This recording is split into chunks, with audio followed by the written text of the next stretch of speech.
So if you're on some kind of a depressant like alcohol or a barbiturate, nerve medicine, a lot of times that can kill you. If you try to detox from those substances, there are some substances, if you try to detox yourself, um, you could die. You could get into a seizure.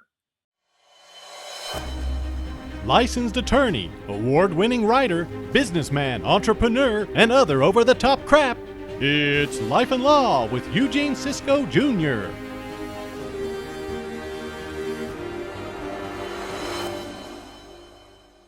Welcome back to another episode of the Real Life and Law podcast. Today we are going to be talking about something little different. Most of you might not know that Eugene is in fact a certified counselor in drugs, addiction, mental health, all that jazz. We've talked about him being a lawyer, but now we're going to dive into some substance abuse topics. So before we kind of get into that, Eugene, how long have you been a counselor for? And what made you want to get into this? Well, to be honest, I first got into mental health because when I graduated from college, that was one of the things, I had majored in psychology because psychology seemed easy to me. And I had grown up in somewhat of a dysfunctional life. My father was a musician and was a drinker, gone for long stretches of time. Never really had a relationship with him until I was about 13 years old. So, and when he came home, it was drinking and chaos. And so I think maybe if I'm analyzing myself, it's partially because to try to figure out my own life, so I did psychology and it seemed easy to me. And so when I graduated, that's what I wanted to do, was work as a counselor. But I never really understood what that meant. In college, you're just getting a lot of the basics, foundational kind of information. Mm-hmm. And received a call from a lady at the mental health facility. I'd been out of college maybe 6 months. So I'm back home in my little town in Inez, Kentucky. And I'm convinced, my father's passed, but I'm convinced at the time my dad wasn't really believing that I had graduated from college. So he would say things like, "Did you get your diploma yet?" I'd say, "No, Dad, not yet. They're supposed to send it to me in a mail." My dad been around, and he wasn't buying it. And every day, maybe not every day, but every other day, a couple times a week, "Hey, did you get that diploma yet?" He didn't have any faith in you? Is that what it was? No, I was a drinker and messed around. And of course, back then the cell phones didn't have any of that stuff. Communication was not good, but I was never around when they called. We had phones in the dorms, so I wasn't around much. I called and checked in, probably not as often as I should have. So I'm certain, most people project. So my father was probably projecting his behavior onto me. Mm-hmm. Mm-hmm.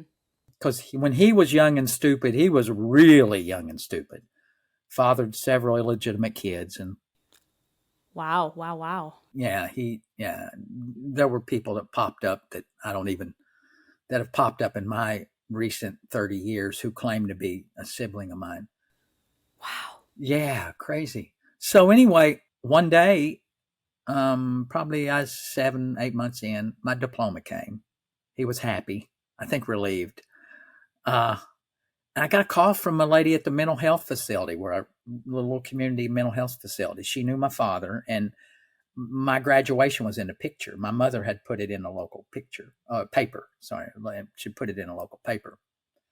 And long story short, she called me and said, "Hey, I'm the manager at this clinic, and I noticed where you graduated with a psychology degree. Would you like to come work?" By that time, yeah, I'm like wanting to work. Got to make some money. And I said, "Sure." It was the best experience I ever had. I worked there 3 years, had a marvelous psychiatrist that I worked under. The nurse was just unbelievable. So I had a perfect opportunity to really see on the ground level all kinds of stuff. Chronic mentally ill people, substance abuse and addiction, which at the time in the middle 80s, it was 84, and 1985. No, 84. My first child was born in 85. So in 84, the addiction space wasn't the way that it is now. The awareness even wasn't there. Laws in the United States regarding even DUI had not progressed to the point that, a man could drive, or a woman could drive and get arrested 7, 8, 9, 10 times for a DUI.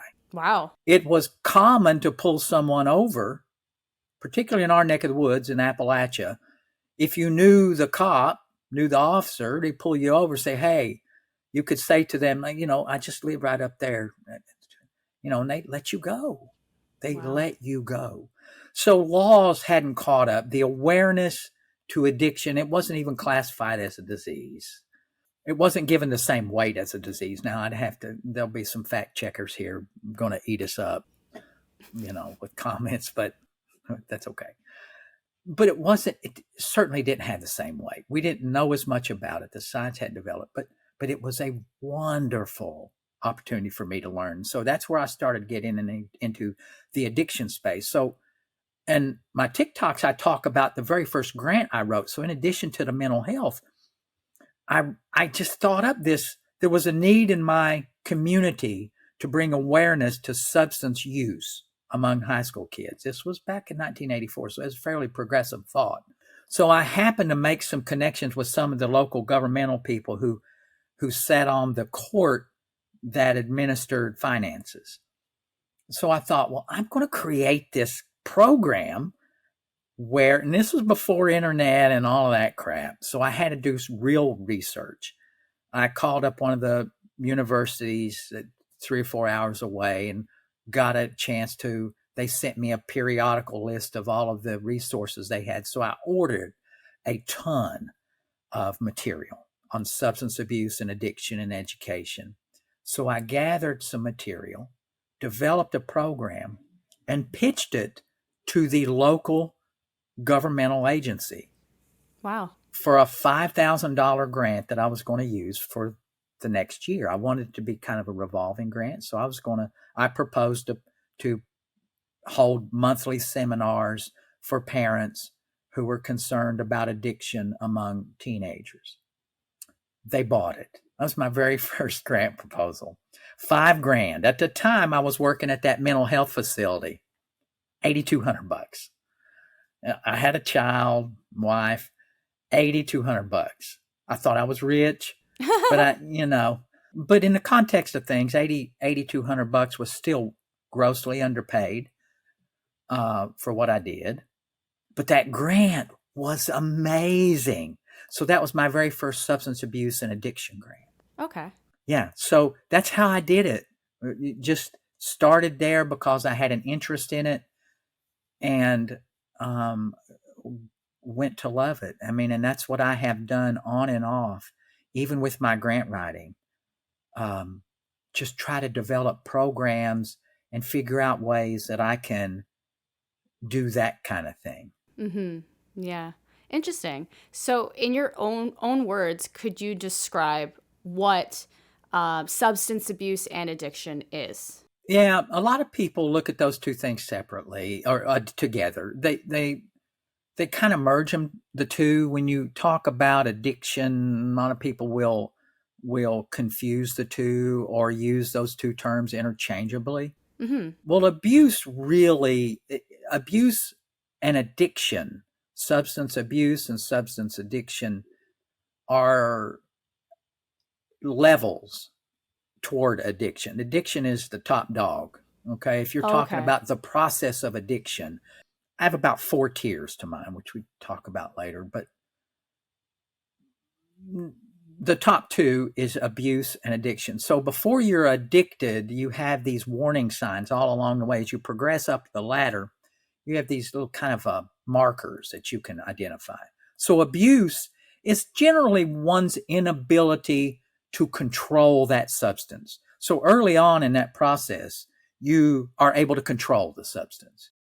If you're new to that space, particularly if you're new to that arena in your own life, then you start out using, experimenting, then it graduates. So when you get to abuse, you wake up one day and you're not able to hold as much alcohol. The pills or the other substances you take aren't treating you the same way that they were when you first started. One of the big markers for abuse is that bad things start to happen when you use. I had a client one time who I saw him in jail. He was an old alcoholic at 16 years. So by that time I was an attorney, but I also had this particular skill set. So I'm in a jail and I talked to one of my most memorable clients. So he said to me something really profound. He said, I've been doing this for 16 years. He said, I've been thrown in jail for over 35 times, more times than I can count.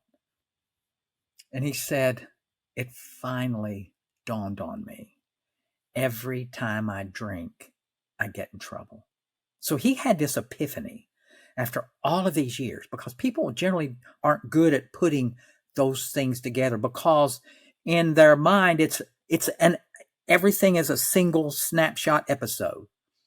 So it was only after this dude had spent 6-7 days in jail that he began to put the pieces together and realize that he'd come up with a fabric. It wasn't just a piece of cloth. It was several pieces of cloth that came together in a fabric. And people don't recognize that. So bad things start to happen. That's one thing. Negative consequences. We call them negative consequences. And it takes a while for people to realize it could be being late for work. It could be missing social functions, birthdays, and things of that nature, things that you used to not miss. Getting into fights, run-ins with the laws is the big thing that people, that will generally cause the light bulb to come on in the head. Right. So you have negative consequences. So addiction then, after a sufficient amount of time, and we don't know when that is, all these stages, every one of them, there's blurred lines. Okay. We don't know. If we knew what brought a person from one stage to the next, we could certainly stop it. We do know the National Institute of Drug Abuse reports that over 85% of the people that report to being addicted began using before the age of 18. So we know that. But so addiction then is that graduated level from abuse to a point that you have. So addiction is two parts to addiction. You have a mental component and a physical component. So the physical part of it is dependence. So I said earlier, in the abuse phase, you generally require more, but you're not really aware of it. The absence of that substance will make you sick. That's a big deal. So that's how you know you're dependent. When you don't have it, you get sick. I call it the 3 S's: the shakes, the sweats, and the shits. Okay? When you experience those, you probably have a dependence issue. Are those withdrawal symptoms as well, though? Like, is that your body going through withdrawal? Yeah, that's withdrawal. Okay. I call it the 3 S's. It takes roughly about, depending on the substance, anywhere between 7 to 14 days to detox, to get your body clean. Your body can be clean. It's the mental part from the neck up. They talk about a checkup from the neck up. When you have an addiction problem, that's where the bulk of the work is, because by that time you have learned that you have become married to that substance. You have total faith in it. You rely on it. It's your friend and your enemy. It's all of that. You have developed such a strong relationship with that substance. The mental part of it is the hardest part to fix. And you never really fix it. So would you consider it a mental illness then? Or is that something completely different? You know, I don't think honestly, I haven't looked at the DSM. I don't think it's classified as a mental illness. It is an illness. They now will tell you, anybody now that deals with substance abuse will tell you it's a chronic illness. It's a progressive chronic illness. I don't think it's a mental illness, classically speaking. Although chronic drug use will organically change the makeup and the chemical structure of your brain. So I think it can lead to mental illness. I don't think it is a mental illness per se, but it can lead to that. Okay. You know, to get to your question, but maybe put a finer point on it, those two things, abuse and addiction, are separate and distinct things. People mix the two, and you probably, they are different. So they're different, yeah, as you said, different tiers, different levels. I had one of my mentors, she said, one of her sayings was, once you become a pickle, you can never turn back into a cucumber. And she called the pickle the addicted person. Once you reach that stage, you can never go back and ever become a cucumber again. You're always going to be a pickle. But like there's a lot of addicts that have recovered and are clean. But she's saying that you can't fully go back? What she says is that you'll never be free from that problem. You'll have it. You have to work on it. You're going to be a pickle. It may not cause you problems, but you have to work on it, or it will cause you problems. So is this something where, like, okay, so say someone was an addict, they went through counseling, they got clean, they've been clean for years, let's just say. Will it still bother them every single day? Will they still have almost like a craving, or do they completely get over it?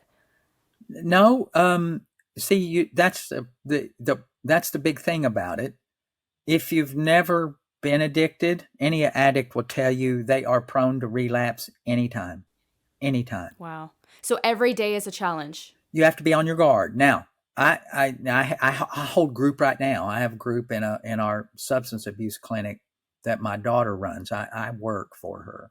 Their program is what holds them together and keeps them grounded and keeps them thinking and focused on their addiction. So there are clients who think of it less and less. It's like any other chronic illness. I mean, I have chronic kidney disease, okay? I've had 2 kidney transplants. I am needing a 3rd one soon. Now, I've had this since 1991. Do I think about it every day? I think about it when I take my medicine. But I don't do a deep dive, and I don't analyze it like I used to.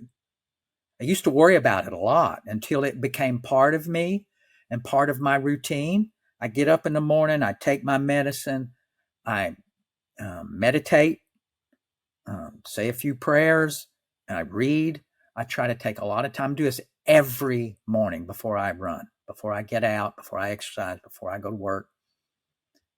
So in the back of my mind, it's there, but I don't think about it every day. And a lot of recovering addicts will say that too. I have a bunch of people talked about this subject just a few weeks ago and was just curious. And they say, yeah, they now, and there's some that are hardcore in their program. They think about it every day. I have chronic, like I said, my illness, my kidney disease is chronic. They have chronic illnesses. If you're addicted, you have a chronic illness by definition. And the definition for chronic illness is it's lifelong, it's progressive, and it will kill you sooner than later if you don't get treated. That's the marker for any chronic disease. And addiction fits that. It's with you your whole life.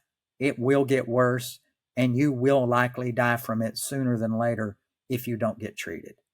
So I know that everybody has their own story, but I'm sure as to why they've maybe fallen down the path of addiction. But I'm sure that there are stats out there that maybe tell us roughly on average, like what the main cause as to why people kind of start using? Like, do you know if there is, stereotypically or according to these stats, what the main cause of drug addiction or drug use is? Well, yeah, there's no, I've not really found any good, reliable, hardcore data as to why people, there's a lot of stuff on why people relapse, but why they become addicted. So I've given that a ton of thought. And since 1984 to now, I have probably interviewed, when I say, people going to say, you're full of shit. You've not interviewed. Man, I have interviewed probably 12,000 people and families. Wow. Family members. So this is what they say. And this is what I have been able to determine. I think people begin using substances for two reasons: to get away from some kind of an emotional pain or physical pain. I believe it's that simple. They begin because, it's a coping mechanism, particularly when you're young. If you haven't developed, because, that's what growing up's about, right? Growing up is about learning the coping skills that we need to become a functioning adult. We know this scientifically. Our brains don't quit developing, don't stop developing. They don't mature until the age of about 25. So if you're using substances, and so in that time, that whole first 25 years, we're learning a ton of stuff. Primarily, I believe, interpersonal relationships, how to interact with each other and how to problem solve. You're learning all the skills that you need so that way you can become a successful, functioning adult. So most people begin using substances to deal and cope with some kind of emotional trigger, stressor. Maybe you're an awkward teenager and someone says to you, hey man, loosen up a little bit, have a shot of this whiskey, take a hit off this weed, that'll help you calm down. You'll be the life of the party. So that's how they start. And so what happens is, if you rely on a substance to fix a problem that you might have, some kind of anxiety, some kind of stress, or some kind of depression problem, what are you not doing? You're not coping properly. Yeah, you're not figuring it out for yourself. Right. So that's where it starts. So you've got that mental thing that people, anxiety, whatever you want to call it. It'll make you a better dancer. It'll make you a better lover. It'll make you better. All that crap you hear when you're young. It's kind of a Band-Aid. People say this will help you. Right. Then there's the physical part. People get addicted because they have an injury, plain and simple. Mm-hmm. They get injured. They take these medicines. And then after a while, this is what, and I've seen this. I haven't seen any literature on it, but I've seen this in all of my work. You get these individuals, and we have it in our area. Coal mining is a huge industry, and you see a lot of men, mostly men, but women too, get broke down. They start working in the mines at the age of 17. They leave their high school career. They don't graduate. They get a job in the mines. Their work life, physical work life, is about 15 years before they get broke down, before they start having chronic back pain, before they start having knee joints, hip joints, shoulder joints wear out. And I think that's the way it is in any industry, in any part of the country. You pick your industry where there's uneducated people. They go to that industry and they work like dogs for repetitive stress and all of that, for 15 or 20 years, and you're about done as a worker. So you have this pain, and you cope with the pain with these pills and medicines. And so then what happens, and this is the tricky part, you hear everybody say, you better watch that, you're going to get addicted. So that's what they say around the house. You don't want to get addicted. Well, then that creeps in their head. Well, maybe I ought to try to wean myself off that. So what happens is when they first try to wean themselves off, they feel pain. Then they say, oh my God, I can't do it because of my back. But this is weird. What I've observed, I used to challenge all of my clients, give yourself 30 days off of that medicine. And I say to them, this is what you're going. If there's no empirical data to show, and a lot of people, they don't have this data. They might have a compressed disc, or they might have some sciatic issues. They might legitimately have an injury. However, it's not of the degree that it's going to get in the way of their day. And the medicine that they take for this chronic pain is far worse for them than trying to figure out coping mechanisms for the pain. I mean, I've been there, okay? I've chronic pain today from my car wrecks and everything I've had. So this is what I said, give it 30 days. And this is what you're going to see. You're going to determine, and because I've polled a lot of the clients that I've had, and I've asked them this. And this is all anecdotal, and I'm going to have people say, well, it's not scientific. You didn't do a double-blind study. Bullshit on that stuff. I know what I know. I know what I see. So this is what they report to me, because I ask. I say, give me 30 days, and what you're going to realize is that the pain you're experiencing isn't the pain from your back. It's the pain from the withdrawal. And if you go to your groups and you grind that out and get you a good support system, you're going to get over the hump of that pain from the withdrawal and the mental part of that. If I don't take it, I'm going to hurt. So most people at the end of an addiction phase don't take the drug to get high. They're well past that. Any chronic addicted person will tell you they take medicine, they take their drugs to keep from getting sick. That's it. They even like street drug, like what about like heroin? Yeah. Same thing? Yeah. Because you have a tolerance level. So your tolerance builds, and they've chased that high for so long, it ain't there anymore. Wow. There's only more you can stand before you die. Every person, well, I can say this, I have a tendency to paint with a broad brush here, but I'm absolutely certain that if you could ask them, people that have died or overdosed weren't trying to kill themselves. It was an accident. Oh, 100%. They were trying to get high. They were chasing that high, and it ain't there to chase, because their body has reached a level that, they're on this tipping point, and they take too much.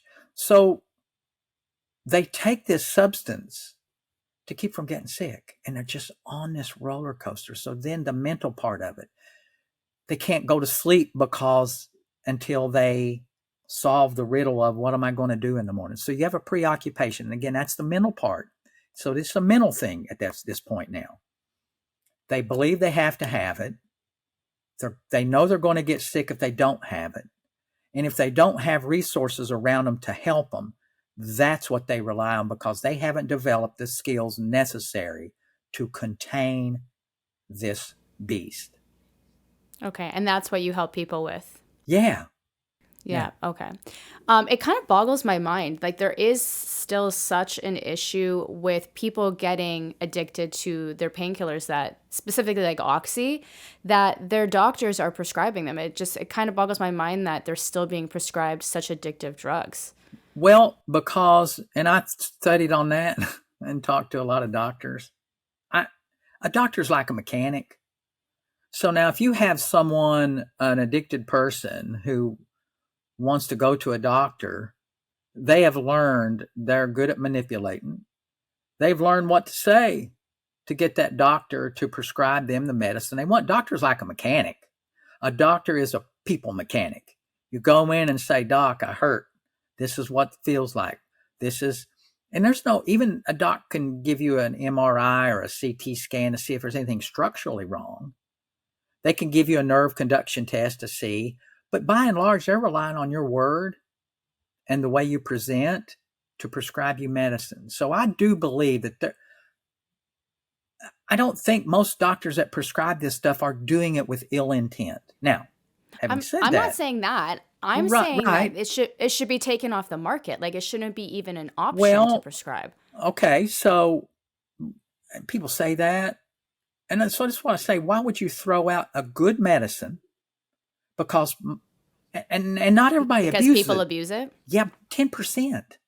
Roughly 10% of the people that use pain medicines become addicted. Mostly people don't become addicted. It's not a thing where even half, not even 30%, about 10% of the people that have used prescription medication get addicted, have a problem with them. That's actually pretty low. That's lower than I thought. About 7% of people a weird statistic, roughly 10%. This is a larger number. Roughly 10% of the people drink 90% of the alcohol made in the United States. So 90% of the people that drink only drink 10% of the alcohol. Not everybody has a problem. Is an alcoholic. Yeah. Yeah. So you wouldn't want to throw out something that's therapeutic and necessary because some people can't handle it. That's just the way that I look at it. I mean, you could do that and then you have created a whole lot more suffering than is warranted. I mean, the key is to find out who these people are and get them treatment.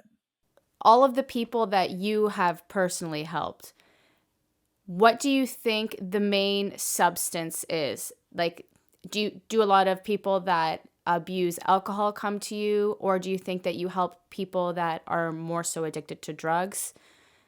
Or is it kind of all over the place? Well, in our clinic, we are by definition a medically assisted treatment facility. So we treat opioid addiction. Okay.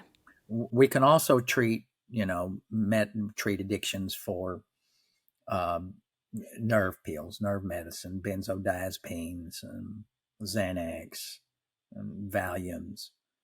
But that's a small, tiny fraction of people we see. Does your clinic work hand in hand with like a rehab facility, or are you independent? How does it work? So if someone wanted help, would they get your help because they're already attending a rehab facility, or do people come to you?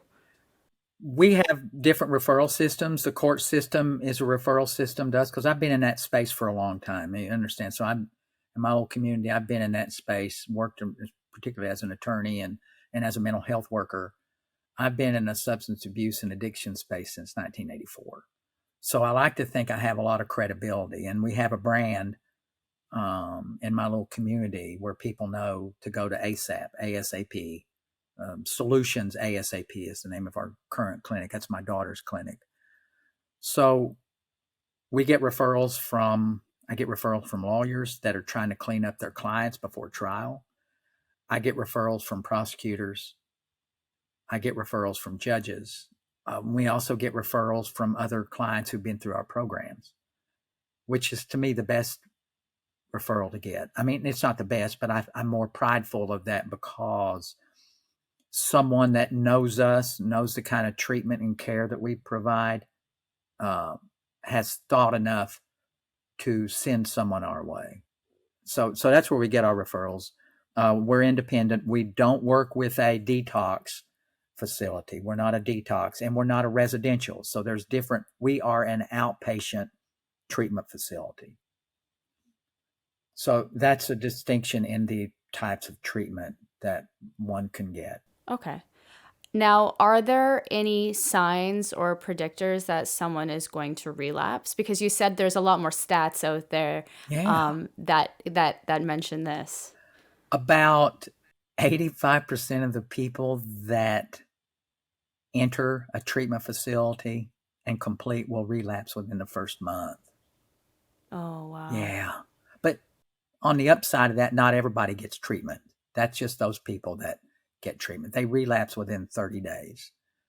60% of the people will relapse that complete. 85% will relapse within the 30-day period. So the predictor, there's a bunch of factors to look at. Number one is withdrawal. As I said earlier, that people use to keep from getting sick. That's the number one reason. Then you've got the classic people, places, and things. It's those triggers. It's those other social factors. Again, we're looking at the headspace. So the withdrawal is the physical part. And you've got these other things, people, places, and things that are in the top 5. The people you haven't, the people you continue to hang around when you get out of your treatment facility. By the way, detox is not treatment. It just clears your body. Most people think you go to detox. That's not treatment. They don't teach you any skills. They're just cleaning yourself up. They're just cleaning your body up. So there's places called detox facilities. Are they the same as rehab facilities? No. A rehab works on the counseling and the skills building. Right. It's an all around. And some people call detox rehab, but classically it is not. I don't refer to it as rehab, because this is what happens. Someone goes to detox, and a lot of old timers, people that aren't familiar with this area, moms and dads and grannies and grandpas. Well, he went to that treatment place and now he's gone. He's not, it didn't work. It's because they didn't focus on any of the mental aspects of right. it. It wasn't treatment, it was detox. Physical. Yeah. Yeah. It was just getting the drugs out of the system. Getting them clean. So basically, getting him clean, making him go. And what's that time period? You said usually it's 14 days? Detox, and there's medically. So if you're on some kind of a depressant like alcohol or a barbiturate, nerve medicine, a lot of times that can kill you. If you try to detox from those substances, there are some substances, if you try to detox yourself, you could die. You could get into a seizure. So a lot of these facilities, depending on the substance, will medicate you and give you some medicine to help you wean you off of those substances, because they're very dangerous to detox from. Opioids, you're going to feel like hell. You're going to have body aches, flu-like symptoms, but in all likelihood, you're not going to die. You're going to feel like crap. So mostly it's just supportive therapy, fluids, maybe some vitamins and things of that nature. They monitor you, 3 to 5 days. If it's just an opiate, you're probably going to be good to go. So I think we're going to have a follow-up episode on strictly like recovery, because you said that you could talk a lot about like recovery and recovery plan, right? Yeah, I would like to maybe the next time we meet up with everybody out there, we can talk about, probably a little more in depth on the process of addiction, because it is a distinct, it's kind of a separate kind of animal. And it's good to know what that thing looks like, right? If you're going hunting, I tell people all the time, if you've never been bear hunting and you don't know what a bear looks like, you're probably not going to get one. Right. So we need to know what this thing looks like. So that way, if you're out there and you see those signs, then you're going to know, oh, my buddy or my wife or my husband or my loved one is having a problem, or they're getting ready to have a problem. So there's some definite signs, and then we can move into the treatment aspect and kind of give people some information on where they can go and what they can do. Yeah, I think that's a really good idea. And then that way, if anyone is struggling with a loved one, or even if you're struggling yourself, then hopefully they have some takeaways from that specific episode. But until we do that, are there any maybe online resources that if someone is struggling that you could direct them to? Do you have any suggestions for people that are maybe listening to this episode that are struggling? Well, I think mostly is get help. Most community mental health facilities have adequate um, places where you can go and talk to someone to get counseling and learn the skills that you need to try to help you rebound. If you have been a long time user of particularly alcohol or any of the other depressants, benzodiazepines, um, um, any kind of nerve medicine, I tell people that, and alcohol. If you've been a long time user, you best first need to detox yourself. If you're thinking about treatment, you go to detox first, get checked in, my Google detox centers near me. You got to be real careful when you get online and you put down detox facilities. You're going to get just people who are just trying to take your money, people that will claim that they can fix you. If anybody ever tells you that they can fix you, that's a lie. And there's also, if you just think, so this is always the test for me. If you are using and you cannot, I don't care what's going on in your life, and you cannot go without your substance for more than 10 days, you probably have a problem. If you're preoccupied with it, if you're thinking about it all the time, if you can't go for longer, and again, I'm excluding alcohol. If you're a long-time alcohol user, but I'm talking about heroin, any other opiate, even meth. If you can't go without it for longer than 10 days, you probably need to go see somebody. That's always, to me, if you can't go without it. So get help.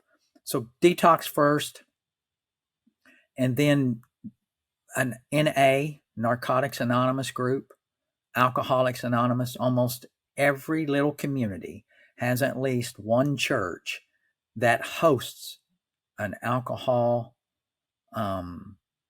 or a Narcotics Anonymous class. So go to those and just sit. You don't have to participate. Just go and listen. Go and watch. If it's a good group, you're going to learn a lot. Yeah, I think a lot of people are scared, but the fact that you can just go, you don't need to participate or say anything. You can just go and listen.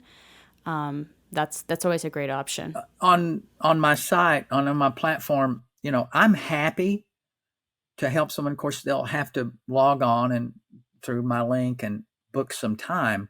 But if they do that and give me the proper information, I can help them find resources to their community. I mean, they can do it themselves, but a lot of people want someone else to do that for them.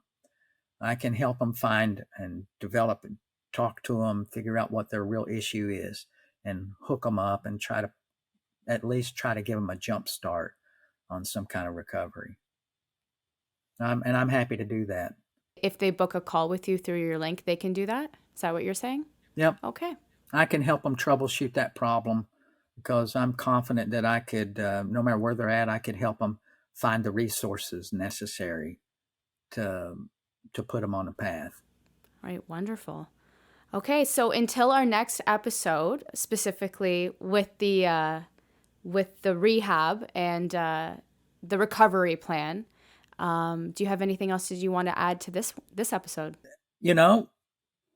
When life and law collides in your world and you really don't know where to go, who to turn to, give me a shout out, holler at me. You can find me anywhere on any of the platforms listed. I guess we're in my description here. Also, I want to send you a shout out. I always do that. We didn't do it at the beginning. You always do this. I do that because, if they like the product here and they're thinking about doing this and getting some particular information that they have, they may want to get you involved in their situation. All right. Well, I appreciate you. Thank you. All right. We're in everything that they'll need to know is in our description. In the description. And I like that little outro that you added. It kind of reminded me of Ghostbusters. Like, who are you going to call? Eugene. Give me a call. All right. He's always available. I'm honestly happy to help. So, That's what it is. It's life and law, man. They mix in ways that people don't ever understand Expect fully. and understand. Yeah. All right. Well, until next episode, take care. Turn me around, help me to the door. I'll never make it on my own. Turn me around, help me